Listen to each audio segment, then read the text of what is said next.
3 orange paint marks on my fence.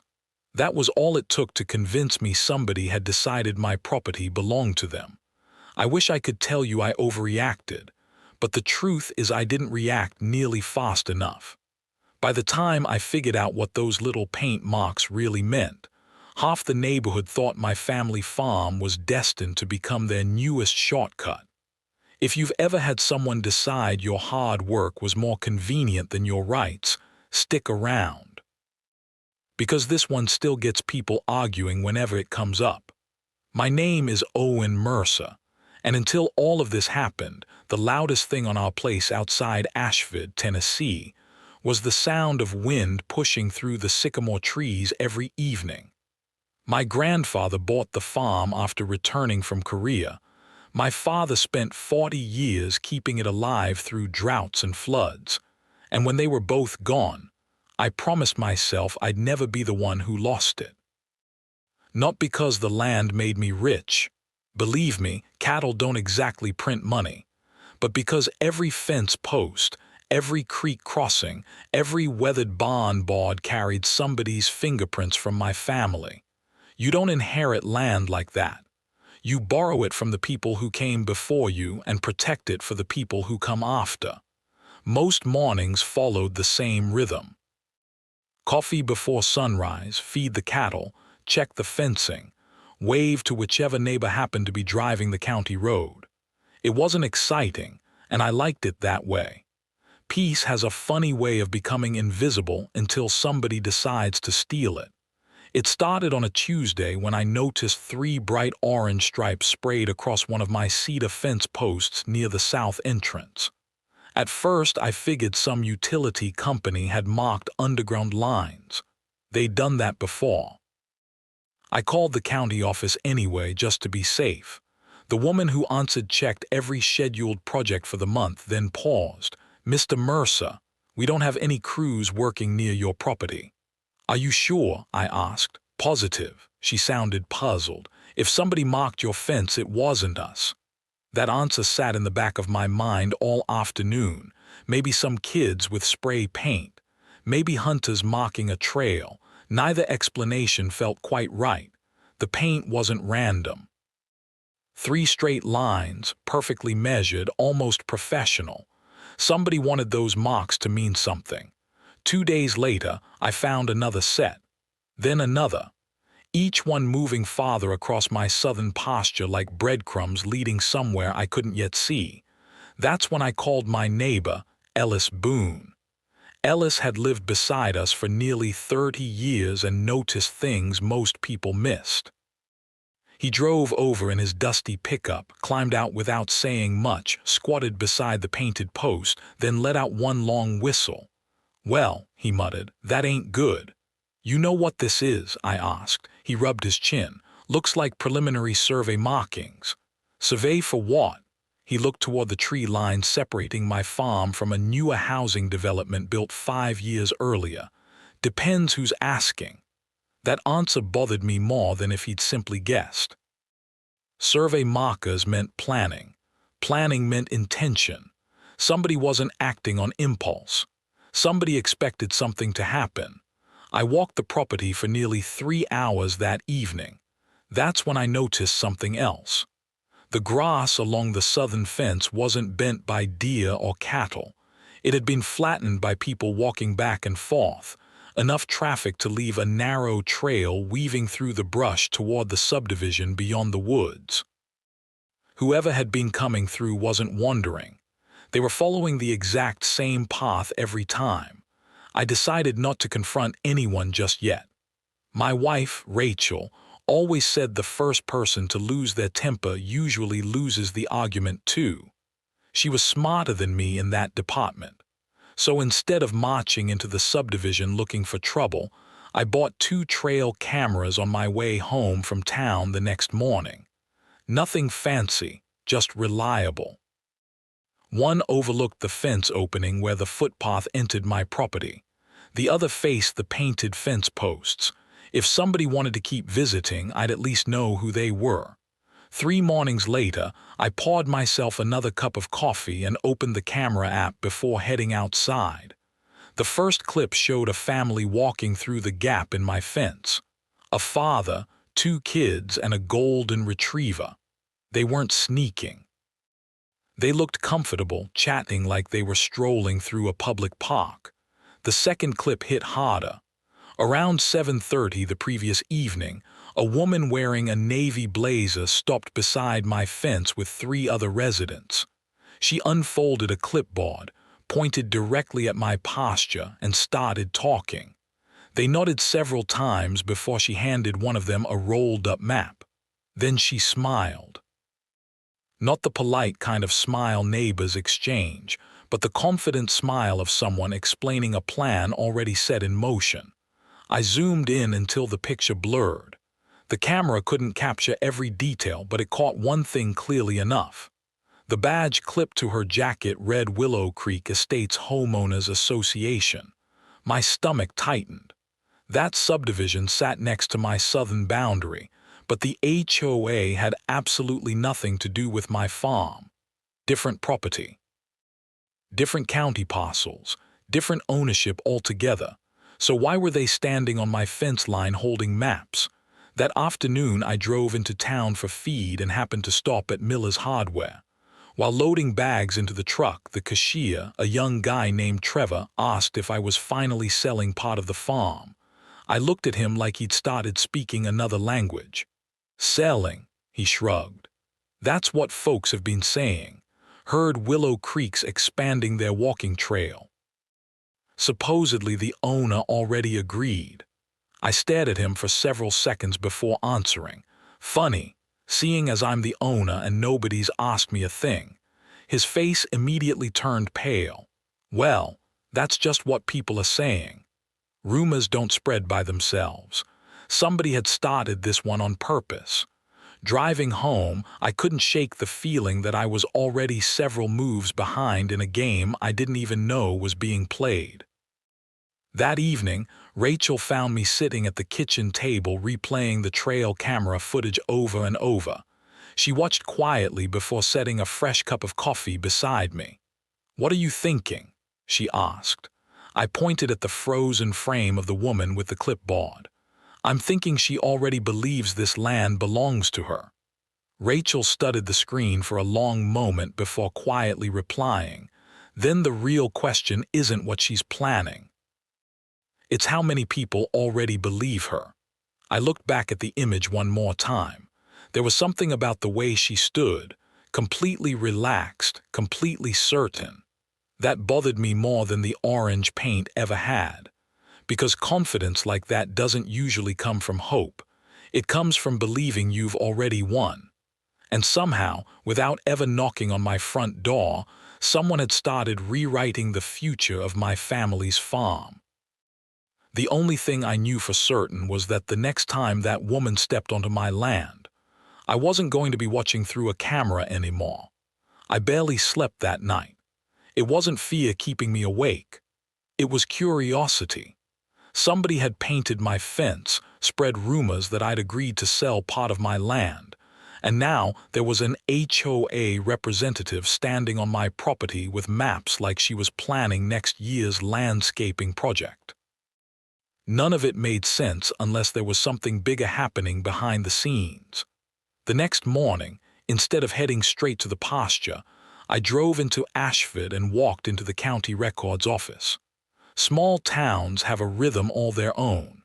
Folks wave before they know why you're there, and if you stay quiet long enough, someone usually tells you exactly what you need to know. Mrs. Evelyn Harper had worked behind that front desk longer than I could remember. She looked over the rim of her glasses when I stepped inside. "Morning, Owen. You look like a man carrying questions." I smiled. "That obvious. Honey, around here everybody's obvious." She disappeared into the back room while I filled out a request for public planning records. A few minutes later she returned with a thin folder. "Nothing approved involving your property," she said. "But," she tapped one page with a fingernail. "There was an inquiry filed 3 months ago." My eyebrows lifted. "An inquiry for what?" "A conceptual recreational connector." I frowned. What's that supposed to mean? She shrugged. Fancy words for people wondering if landowners might someday cooperate to connect walking trails. Did anybody ask me? Not according to our records. That answer settled in my chest like a stone. Somebody had started talking about my land before anyone ever bothered talking to me. I thanked her, tucked a copy of the paperwork under my arm, and headed outside. Before climbing into my truck, I called Ellis. You busy? Depends who's asking. Need another pair of eyes.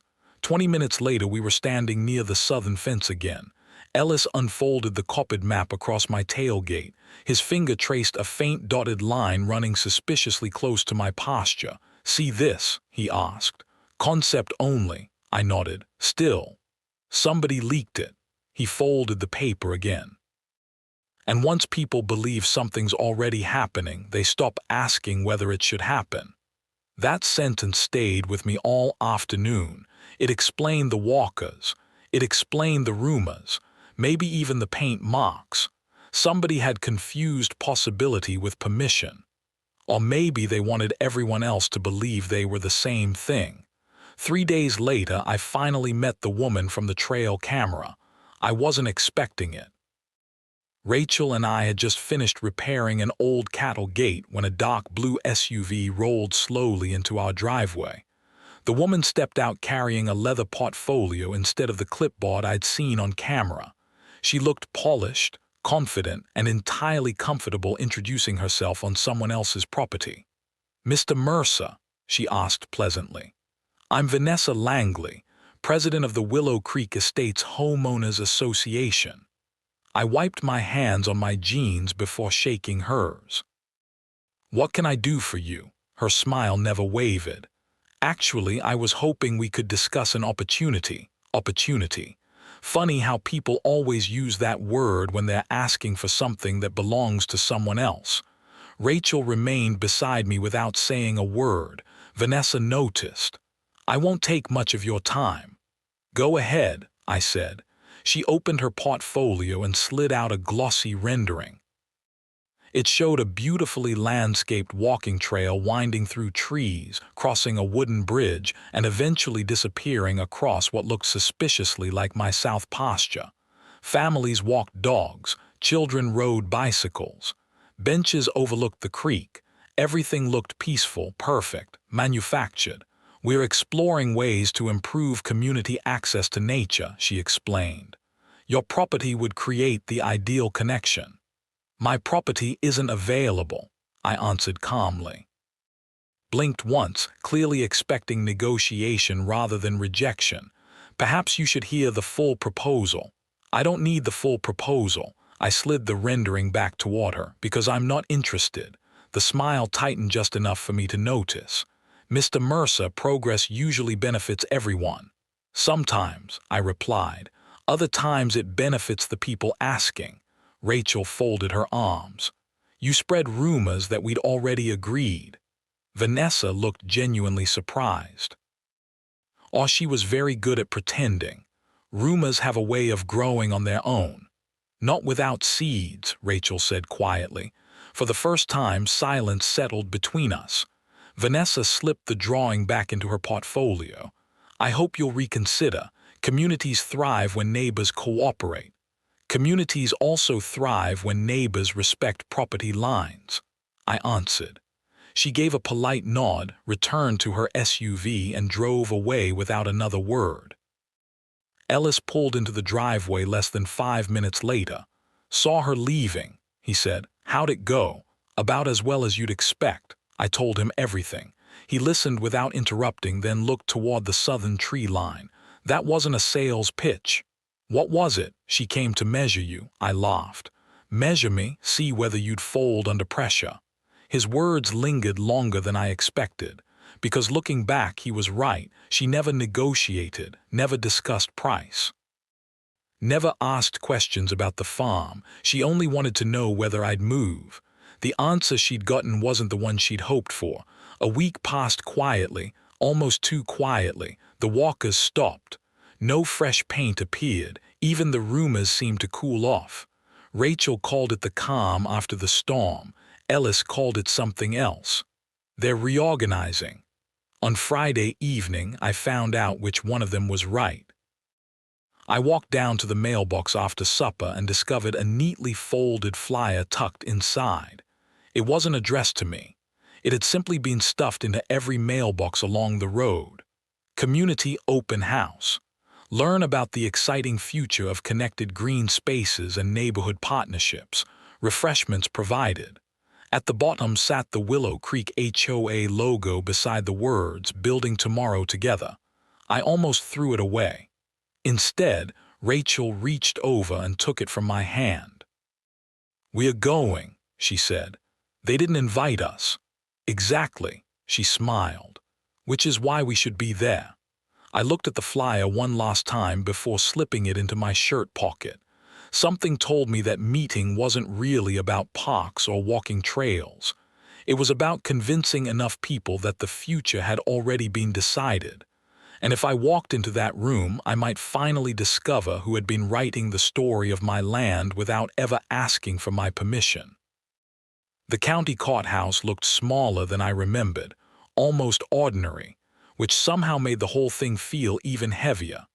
Funny how months of anger, sleepless nights, busted fences, and endless paperwork could all end up inside one brick building with a squeaky front door and a flag moving lazily in the morning breeze. Sarah squeezed my shoulder before we walked in. She didn't have to tell me to stay calm. We'd both learned by then that patience had become our greatest advantage. Across the hallway, I spotted the familiar faces from the subdivision. Some avoided eye contact. Others offered quiet nods that said more than words ever could. They weren't there to defend the HOA anymore. They were there because they wanted to see what happened when confidence finally collided with accountability. Marissa Holloway, the HOA president who had spent months insisting my ranch somehow belonged to everyone's morning commute, stood outside the courtroom with her attorney. Gone was the smug smile I'd watched through my trail cameras. She looked exhausted, like someone who had been carrying a lie for so long she had forgotten how heavy it was. When our eyes met, she forced a smile. "Still time to settle," she said softly. I almost laughed.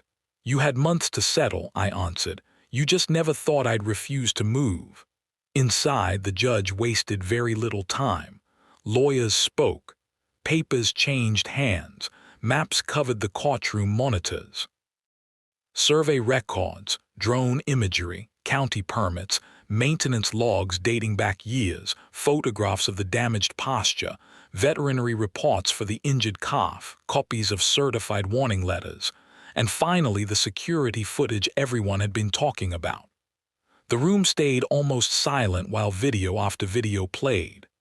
There she was, driving past warning signs, ignoring barriers, smiling toward my cameras as if the whole thing were some private joke.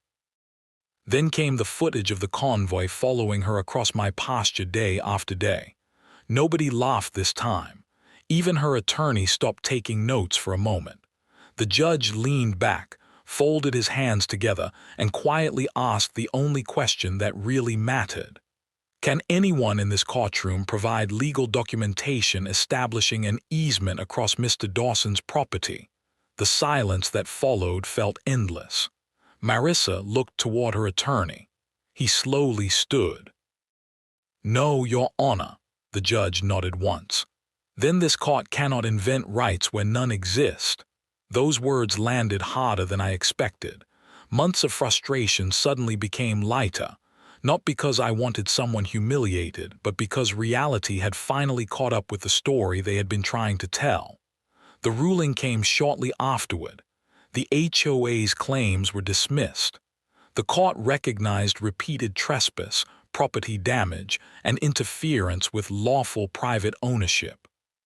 Permanent injunctive protection was granted, preventing any future unauthorized access. The judge also ordered reimbursement for documented damages and reminded the HOA board that authority inside a subdivision never extends beyond its recorded boundaries. Marissa never looked at me again. She simply gathered her papers, shoulders slumped, and walked out without saying a word. Outside the courthouse, the local reporters waited, hoping for another dramatic confrontation. Instead, I simply thanked the sheriff, shook my attorney's hand, and headed toward my truck. I wasn't interested in speeches. I already had everything I'd been fighting for.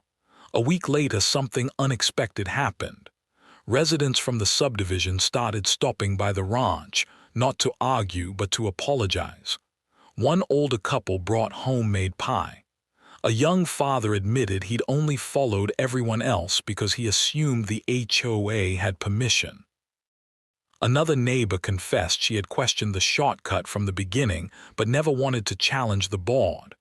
Those conversations taught me something I hadn't understood before. Fear spreads through communities almost as quickly as arrogance does. Sometimes people don't follow bad leaders because they agree with them. They follow because they believe everyone else already has. By the end of the month, the HOA held new elections. Several board members resigned. The bylaws were rewritten with stricter transparency requirements and clear limits on board authority. Someone later joked that the biggest improvement to the neighborhood wasn't the landscaping budget. It was discovering where the property lines actually were. I laughed harder than I expected. Looking back now, the damaged grass has almost completely grown back. The cattle don't care about court orders or HOA meetings. They simply graze where the sun is warmest. The steel posts still stand at the edge of the pasture, not because I expect another convoy to appear, but because they remind me that protecting something doesn't always require shouting. Sometimes it requires patience, preparation, and refusing to surrender common sense simply because someone speaks with confidence. Every once in a while, I'll sit on the porch with my morning coffee and watch the sunrise spread across the same field where this whole mess began. The silence feels different now. Peace earned always sounds better than peace borrowed. I don't hate Marissa. Carrying that kind of resentment would only let the story keep living rent-free in my head. I hope she learned what I learned, that titles never replace respect, and convenience never outweighs another person's rights. Maybe that's the real ending. Not that someone won and someone lost, but that an entire community finally remembered boundaries exist for a reason. If you've ever had to stand your ground when everyone expected you to give in, I'd genuinely like to hear your story. Leave a comment and tell me whether you think I handled this the right way, or if you would have done something differently. These conversations matter because property lines are really just another way of talking about respect. And if you enjoy true stories about ordinary people standing up for what's right, subscribe and join me for the next one. Trust me. Sometimes the quietest roads lead to the loudest lessons.